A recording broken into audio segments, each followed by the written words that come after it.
Ticker still rolling.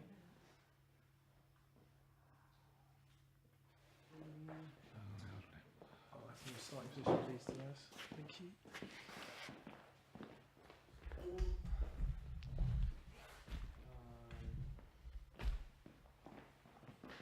Rolling. Everyone happy? Yep. One, take one.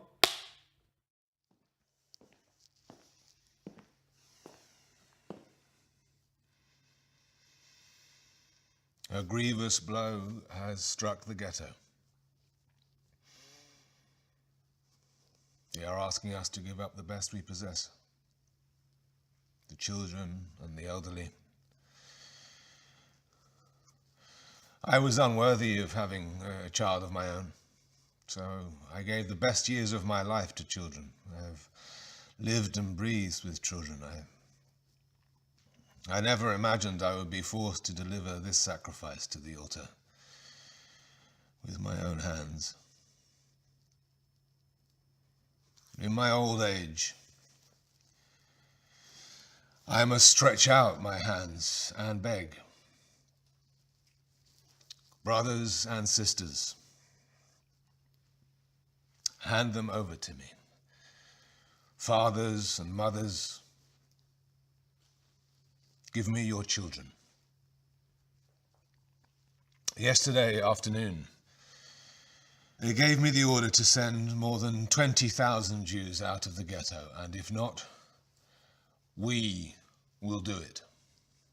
So, the question became, should we take it upon ourselves, do it ourselves, or leave it to others to do? Well, we, that is I and my closest associates, thought first not about how many will perish, but how many is it possible to save? And we reached the conclusion that however hard it would be for us, we should take the implementation of this order into our own hands. I must perform this difficult and bloody operation. I must cut off limbs in order to save the body itself. I must take children, because if not, others may be taken as well. God forbid. I have no thought of consoling you today, nor do I wish to calm you. I must lay bare your full anguish and pain. I come to you like a bandit to take from you what you treasure most in your hearts, and I have tried, using every possible means, to get the order revoked. I tried, when that proved to be impossible, to soften the order. Just yesterday, I ordered a list of children aged 9. I wanted at least to save this one age group, the 9 to 10-year-olds. But I was not granted this concession. On only one point did I succeed, in saving the 10-year-olds and up. So let this be a consolation to our profound grief. There are in the ghetto many patients who can expect to live only a few days more, maybe a few weeks. I don't know if the idea is diabolical or not, but I must say it. Give me the sick. In their place, we can save the healthy. And common sense dictates that the saved must be those who can be saved and those who have a chance of being rescued, not those who cannot be saved in any case. We live in the ghetto. We live with so much restriction that we do not have enough even for the healthy, let alone for the sick.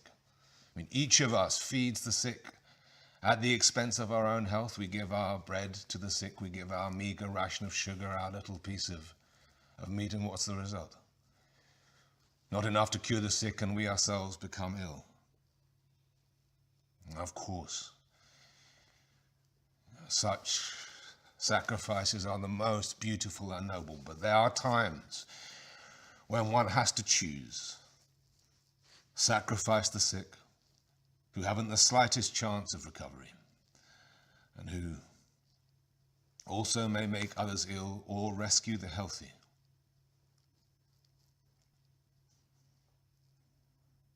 I could not deliberate over this problem for long. I had to resolve it in favor of the healthy.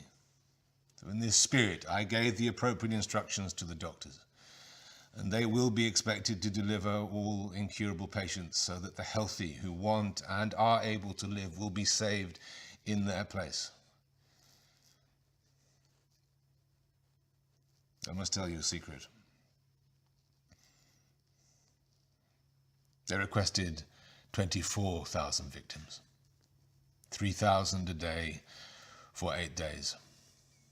I succeeded in reducing the number to 20,000, but only on the condition that these be children under the age of 10. Children 10 and older are safe. Since the children and the aged together equal only some 13,000 souls, the gap will have to be filled with the sick. I understand you, mothers. I see your tears, all right. I also feel what you feel in your hearts, you fathers who will have to go to work in the morning after your children have been taken from you, when just yesterday you were playing with your dear little ones. All this I know and feel. And since 4 o'clock yesterday, when I first found out about the order, I have been utterly broken. I share your pain. I suffer because of your anguish, and I don't know how I'll survive this, where I'll find the strength to do so. I can barely speak. Help me carry out this action. I am trembling. A broken Jew stands before you. This is the most difficult of all orders I have ever had to carry out at any time. I reach out to you with my broken, trembling hands and beg, give into my hands the victims, so that we can avoid having further victims, and a population of 100,000 Jews can be preserved. So they promise me. If we deliver our victims by ourselves, there will be peace. I understand what it means to tear off a part of the body. So, which is better? What do you want? That 80,000 to 90,000 Jews remain? Or, God forbid, that the whole population be annihilated? You may judge as you please. My duty is to preserve the Jews who remain. I do not speak to hotheads. I speak to your reason and conscience. One needs the heart of a bandit to ask from you what I am asking. But put yourself in my place. Think logically. And you'll reach the conclusion that I cannot proceed any other way. The part that can be saved is much larger than the part that must be given away.